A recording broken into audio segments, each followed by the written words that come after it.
How many people have no idea what I'm talking about, or you have an idea but you've never taken the class and that's why you're here because you want to see if this voodoo shit is real?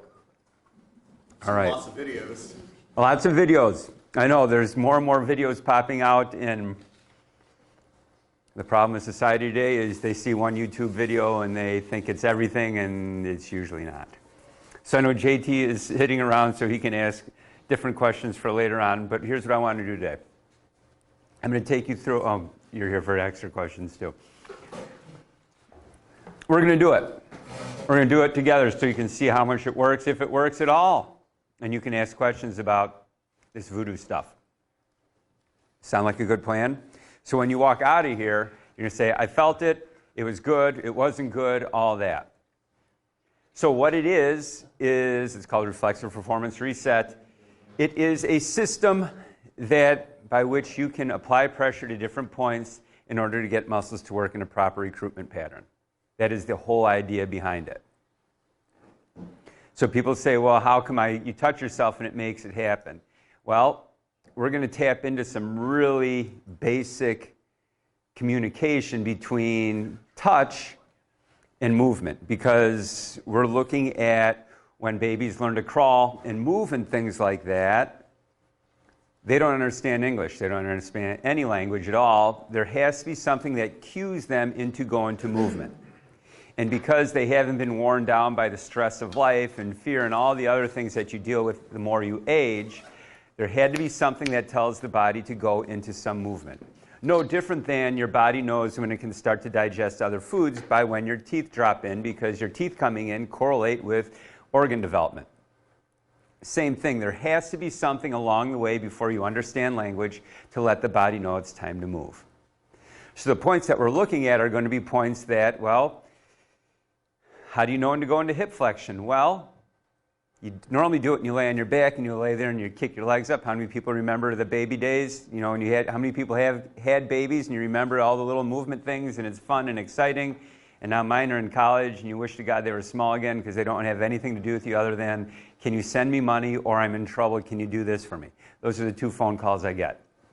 My son's in aviation, he flies, does all kinds of crazy things in airplanes. I hope to God I never get the day that, Dad, I'm flying and I'm in trouble. Like he sent videotape of him flying at night and landing at airports with only 4 lights. Like, why are you doing this? Well, it's fun. Well, no, not for me. Don't send me those videos. I don't want to see those. So, you put them over on their stomach, remember those days, and they sit there and they've got their belly down and they start rubbing, they rock back and forth. And they can pick up their head, and so when they pick up their head, the fulcrum becomes right here by their belly button. That is the tactile cue that lets you know it's time to go into hip flexion, where you can actually, against tension, drag that leg up and bring it to here. With me so far?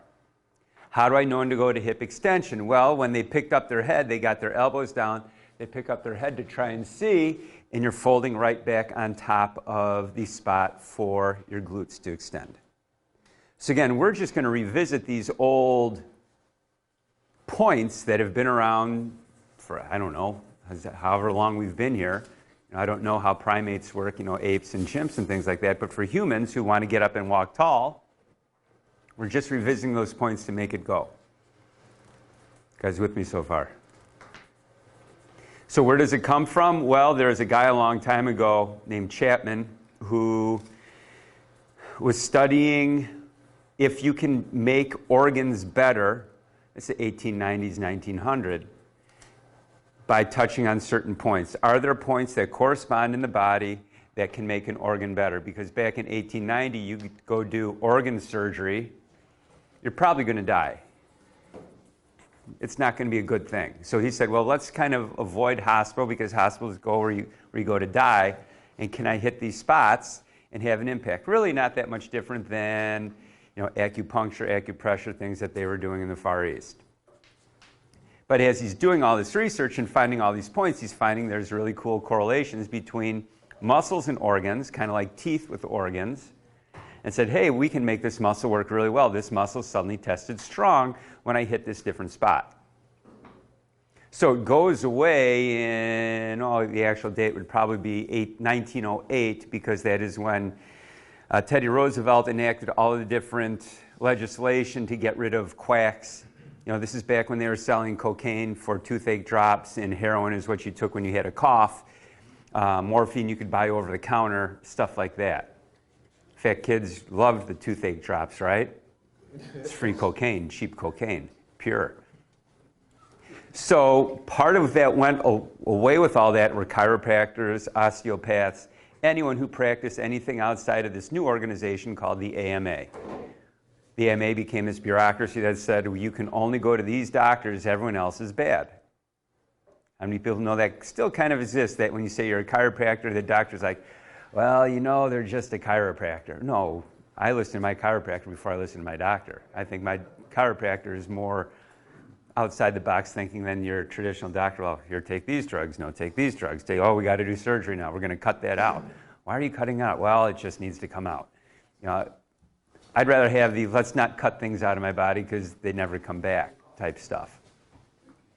So it starts coming back in the 1950s with Aaron Goodhart in applied kinesiology, where again, you're pressing on things to make muscles work. Douglas Heel, this guy from South Africa, this physio, that's what they call themselves down there. And again, when you go to Europe, the training for a physical therapist is kind of like it is now, but it's more schooling. He took all that old work and created a system, a sequence that the body seems to accept really well, starting with here, where my main hip flexor is my psoas, which I'm going to talk quite a bit today, all day about the psoas, because I'm finding incredible stuff with it. And your glute is going to be your main hip extensor.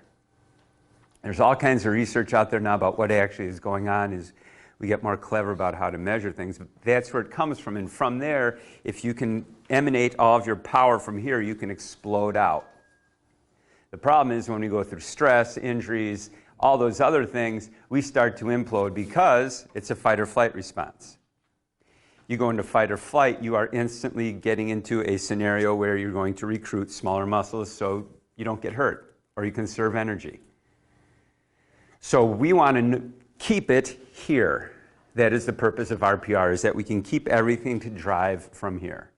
And if you've seen really elite athletes, I mean, for me, the first thing I notice is, first of all, you know, big butt, right? And they're very thick through here. Huge muscle mass back here, huge muscle mass through there. I mean, Bo Jackson lives across the street from me. Now, he lives in the gated community. I live on the outside of the gated community. But he's in there, and he comes out of there sometimes. And he's in town, and he eats out. You know, everyone knows him, that type of thing. And the first thing you notice about Bo Jackson is that dude is really thick through here, even to this day. You stand next to me and think, yeah, I don't think I'd want to tackle you. I think I would find a way to get out of your way, because it's just this mass moving through. Then you start looking at the research, which I'll show maybe today, but certainly later today.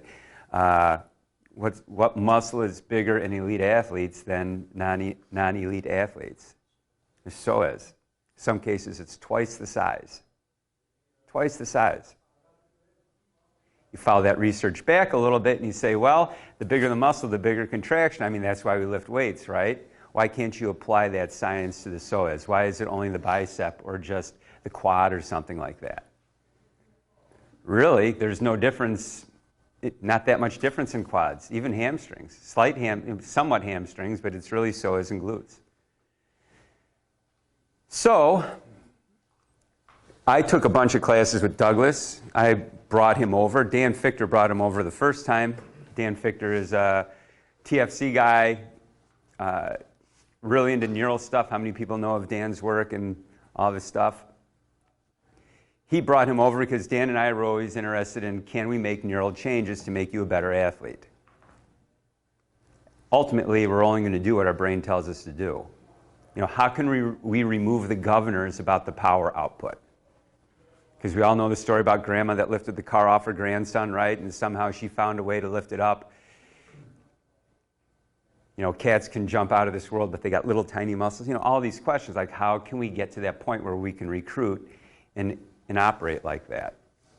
So he brought Douglas over, did a clinic in Chicago. We were all blown away. You know, I never forget, I got up, I got reset, I went out in the parking lot and I ran because I felt like I was 16 again. That was a great feeling. One time Derek Rose came to get reset, and we're in downtown Chicago. And this is when Derek Rose was somebody in Chicago. This is when he was, he's on all the billboards. And we reset him, and we're on the second floor of this building. And he goes, I got to go outside. Puts his shoes on, and there he is, right down the middle of the street in downtown Chicago. People are like he was filming a commercial or something. He goes back up, I haven't felt like this in forever.